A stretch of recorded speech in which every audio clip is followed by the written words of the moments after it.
Never in a million years would I have imagined that this would be my life's purpose is fighting fiat and trying to end central banking. But here we are. Like you mentioned, I went to the military academy. It's the pinnacle institution for building leaders, and they succeeded. And I'm a leader, and that's why I'm here. I'm trying to rally the troops. We're not going to root this beast out by ourselves. And we can sit here and we can stack and we can, protect ourselves with a shield.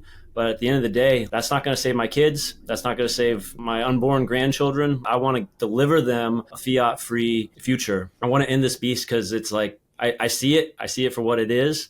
And we have the tools now today to do it. So I wrote the book because you don't run to the front line unarmed. I needed something to bring. I needed some intellectual arms.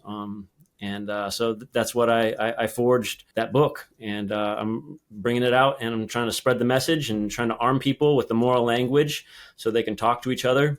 This is the thing with Bitcoin.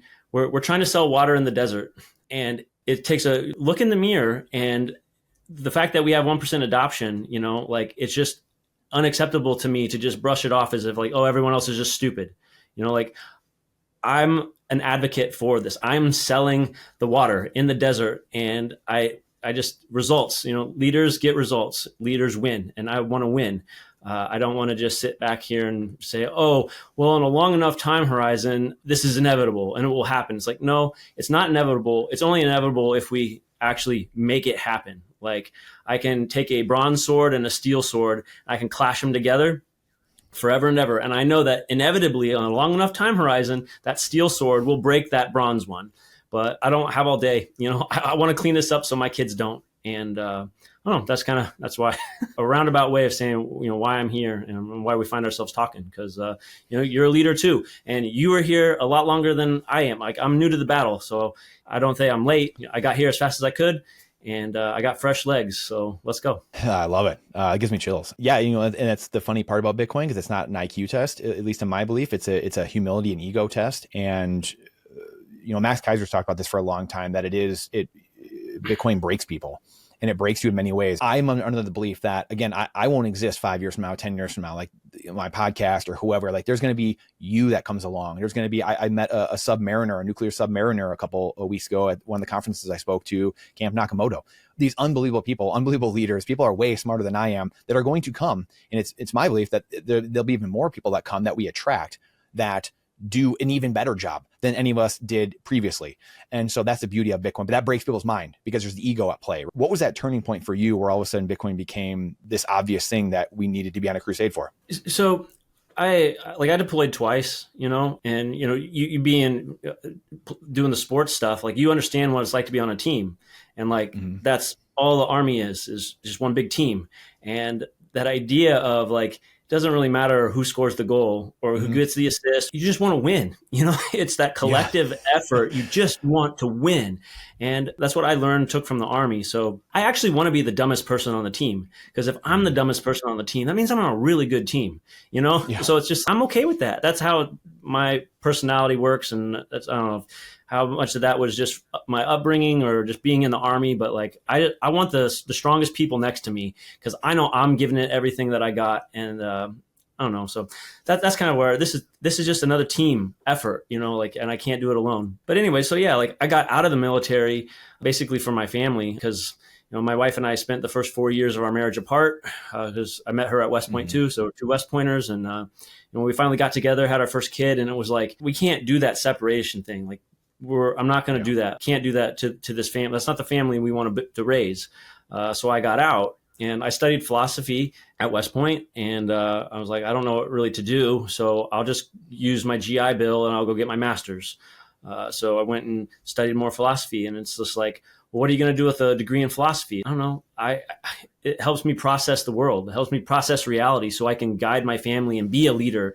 I didn't know exactly what I was going to do with it. But after that, I finished up my master's. I started thinking about, okay, well, my duties as a father, my duties as a husband, like I have to take care of our finances. I have to make sure that, I am educated enough to make good decisions. And I just never had to think about money before because the Army took care of everything, you know? So it's kind of a naivete, you know, where I never thought about money. I went to work and I got my paycheck and took care of that stuff and just kind of went forward. And so kind of having knowing nothing was actually a blessing because I don't have to unlearn too much. I'm just starting from scratch.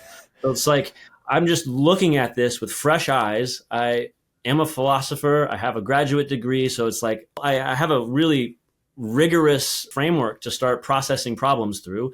And I just put the monetary system through this framework, this philosophical framework. And what popped out, it changed my life. You know, like just to see our monetary system for what it is, I could not just pretend I didn't see what I saw. You know, it was like that type of a life-changing moment for me.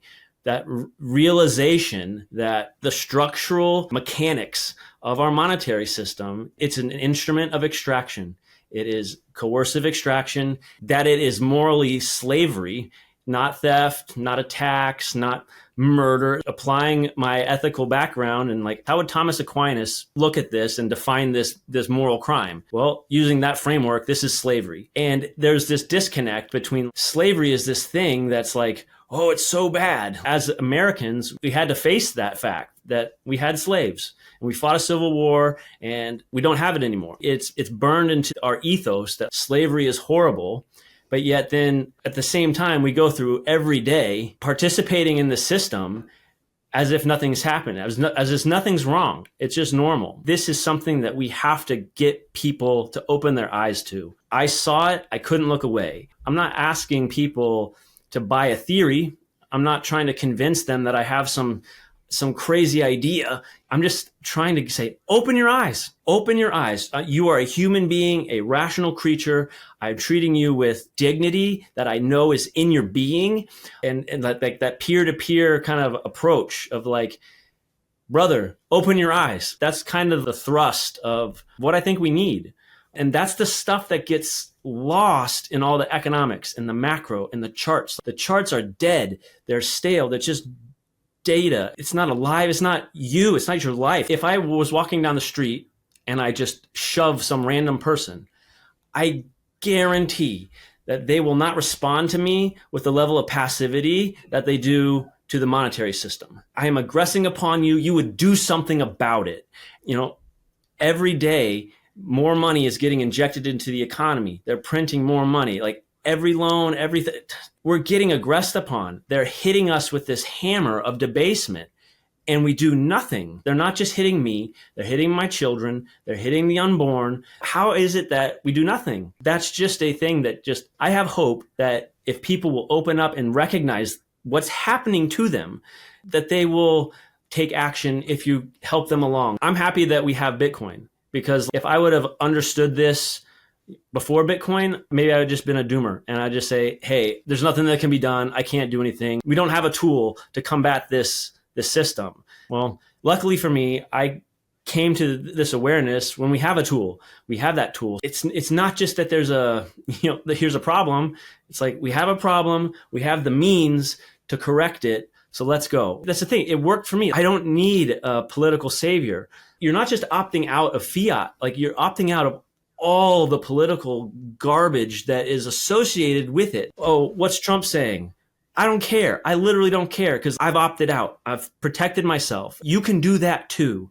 You don't have to be, just glued to the mainstream media, Fox News, MSNBC, CNN, whatever the talking heads are telling you, they're wanting you to look that way, just emptying you out because you can't do anything about that.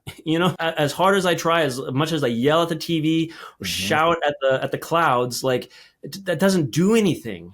But it's like, I can go stack Bitcoin. I can go talk to people about Bitcoin. I can go teach people how to self-custody. I can teach people how to pick up their, reclaim their sovereignty and become this fully actualized human being that, If you like that clip, then you definitely got to check out this next spicy clip.